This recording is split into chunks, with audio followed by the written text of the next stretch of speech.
Marriage for women generally is about a big day, a fairy tale. She's wearing her Roberto Cavalli and her bridesmaids are in moss green looking jaundiced so she can shine on her big day. For guys, it's like they just got drafted, have to go fight in the jungle. This is from a Betches Bride piece. As the wedding industry explodes and things get booked up further out, more brides are being subjected to longer engagements. I can't tell you how many times a bride has written into me who feels worried about losing the momentum of wedding planning. How do I pace the planning process, they'll ask me. How do I feel like a bride when the wedding is over a year and a half out and I want to make the most of the planning process? Gentlemen, these are the important issues many American women are worried about in advance of one of the biggest legal contracts we will ever enter into. The wedding industry is projected to grow to $414 billion by 2030. The median age for brides in second marriages is 32.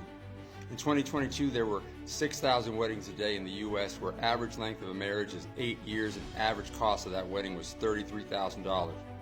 The infatuation period lasts 18 months tops if you're catching some tailwinds, and then it craters, a decades-long free fall.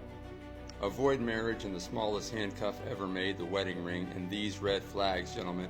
She holds herself to low standards, but somehow feels entitled to the best and has completely unrealistic expectations. She is so excited about the planning of the wedding, but has zero interest in premarital counseling or having hard conversations about things like kids and money. Get the hell out of there.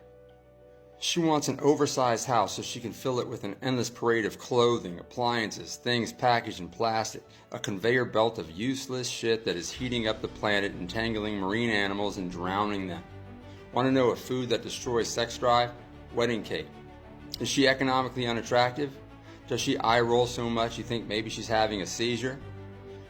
Do you have one positive interaction with her out of every half dozen interactions? Get the fuck out of there. Here's a common scenario for what women say when they leave. He's a good guy, I'm just not as happy as I could be. Is she gonna waive the alimony then? It's framed as selfless. He deserves to be with someone who loves his goodness. This thinking has blown up families. Kids suffer because mommy's number one value is her happiness. What can I get from this? Going off of feelings, not off of the decision, the work it takes. She's a toddler, and dad is seeing his kids maybe 50% of the time because she got bored. Has she shown you exactly who she is? Then stop visualizing her potential and run like Forrest Gump out of there. She has a history of betrayal like how Rose does Chris in the movie Get Out? Well then get out of there. Here's the world's shortest fairy tale. Once upon a time, a guy asked a girl, "Will you marry me?"